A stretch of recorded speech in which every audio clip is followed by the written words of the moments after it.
to the cloud. All right. Hello, everybody. Welcome to March 11th, 2020 Octant community meeting. I was gone since the last community meeting. So we're gonna whip up an agenda here and put some items in it as we go along. So nothing's set right now. So if you have questions, that would be good, because then I could stop stalling. We got some. So I was reviewing PRs that were done over this last week, and there's some good changes that got put into place. I saw that the logger interface that Jordan was moving over to package that got moved over and merged in. So that should make things a little bit easier for plugins. My changes for the YAML editor to convert it to Monaco were merged while I was gone, and then there was a follow-up PR to address some of the issues that Sam found during review.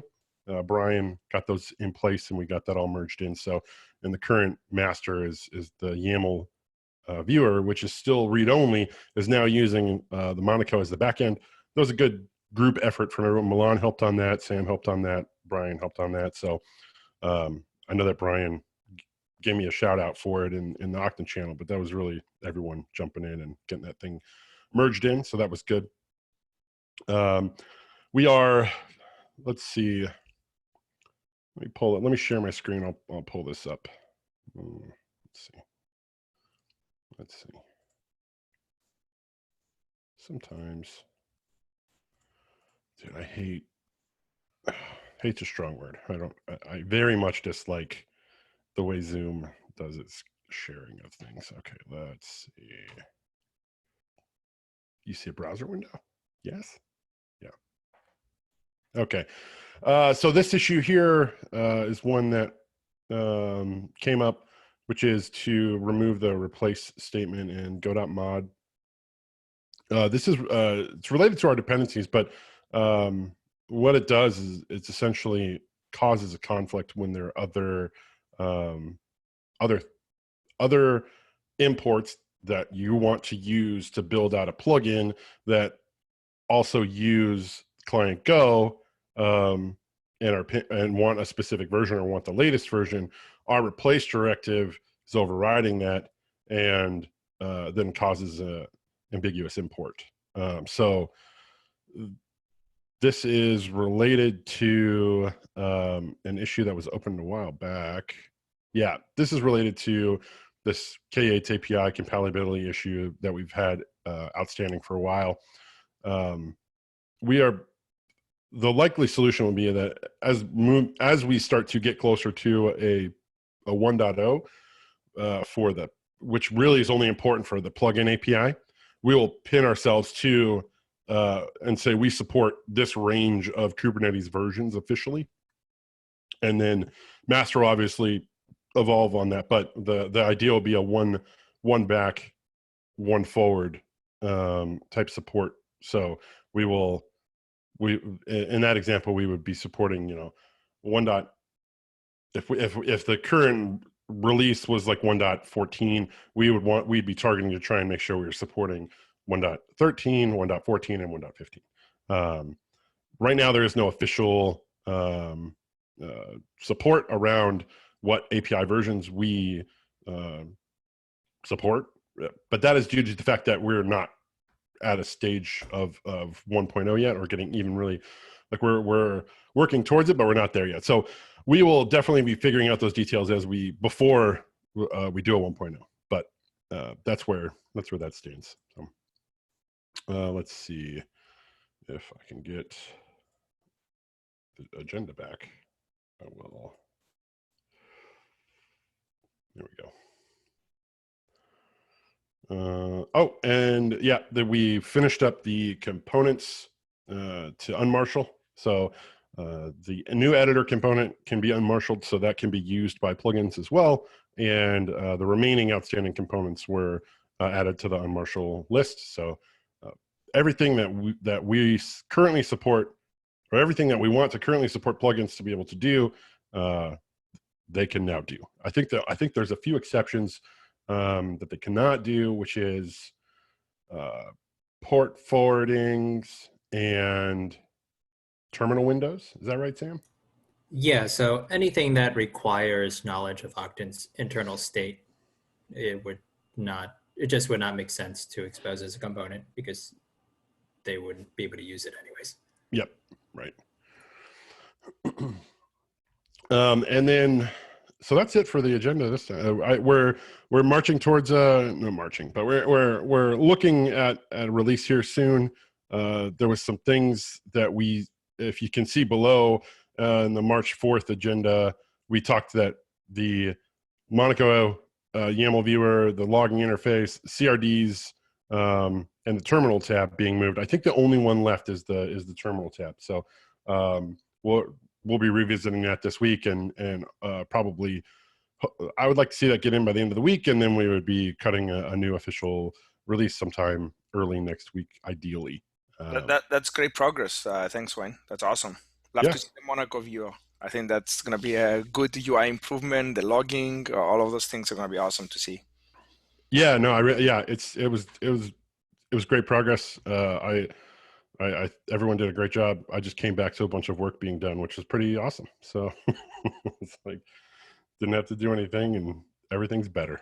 So I'm going to move on to the open Q&A, unless Milan or Sam had anything else, or Michael had anything else they wanted to add before that.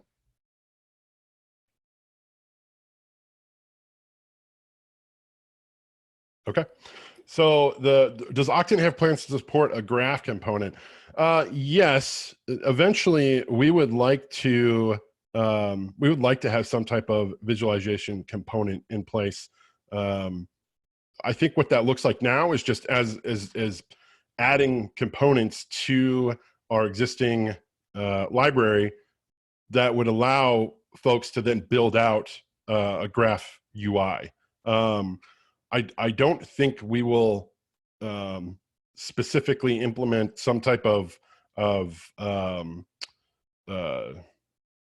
API explicitly for this purpose. What I think we will end up doing is we will implement a component metric, and we'll implement or a counter component, and we'll implement like a gauge component and stuff like that.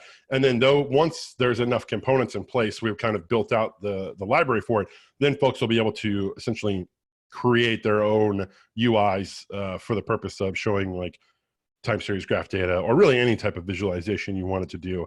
Right now, they're very much targeted. We have some visualization in there. The donut graph is one that we needed for the workloads view. So as we need them, we add them. We will absolutely accept pull requests if you're looking for specific visualizations that aren't available and you want that component in Octant, and it's something where you just don't see it, then yes, we will definitely merge in pull requests, because we know that there's a desire for a lot of plugins, and even for us eventually, to be able to have different types of visualization. We just right now only add them as we need them. So if there is something that you need sooner, then feel free to put up a PR or a proposal for an enhancement to add those components with suggestions on libraries or how existing components can be used or changed to support a wider range of formats, and we'll be happy to get those things in place. One thing that I do want to mention is that it's kind of a workaround for now, but it does work, is the let me see if I can find it in here actually. So we support we have a Markdown renderer, and the interesting thing about that is that you can draw sorry, not the Markdown, it's the what is it, it's hold on, I think it was opened by, no, I'm looking for an issue that was opened by what is it, it's like there we go. No, damn it. I'll find it and put it in the agenda. There was someone who was writing a plugin, I believe it was for Tecton, and what they were leveraging the fact that we have a GraphIs. We have a GraphIs component, and you can use that in your plugins to draw basic graphs, like DAGs and stuff like that. You can use that to do that. So if I know that's different than time series data, but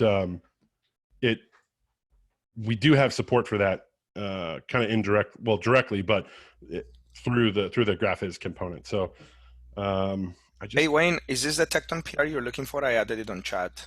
Yeah, let me look. But that's on the Tecton CI/CD GitHub, not in ours. I don't know if it links to ours. Let's take a look. That is the person I'm looking for, so that's useful. Let me go to cat with the microscope.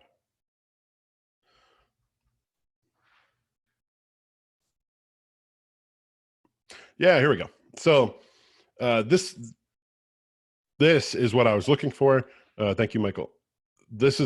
So this person here is using our GraphIs component to render some graphs in their plugin. This is an issue they were having with it not working, but we were able to get it to render, and so you do have access to a GraphIs component in Octant, and that is currently right now. Here's the example of how it renders out under its own tab. So not time series data visualization, but it is a little more visualization than I think a lot of people know about, because this isn't very well documented, that we have this component.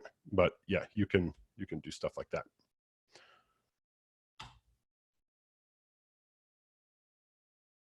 That's it, really. Yeah, everyone did some great work this week, and we're moving right along, and I would expect us to be able to do an official release early next week, barring any outstanding horrible things with moving the terminal tab, which very well could happen, but hopefully not. It's already happening. It's already happening. I thought that might be the case. Any questions from anyone else? All right. Well, thanks again, Jordan. I see you're on the call here. Thanks again for that PR. Awesome that you were able to tackle that and get it completed. Really appreciate that work there. Yeah, absolutely. Hey, Wayne, can you stick around a few minutes after this is done, please? Yeah, absolutely. Let me just, all right. Well, we're going to call it here, and thanks everyone for coming, and I'm going to end the recording, I think. Hasn't ended.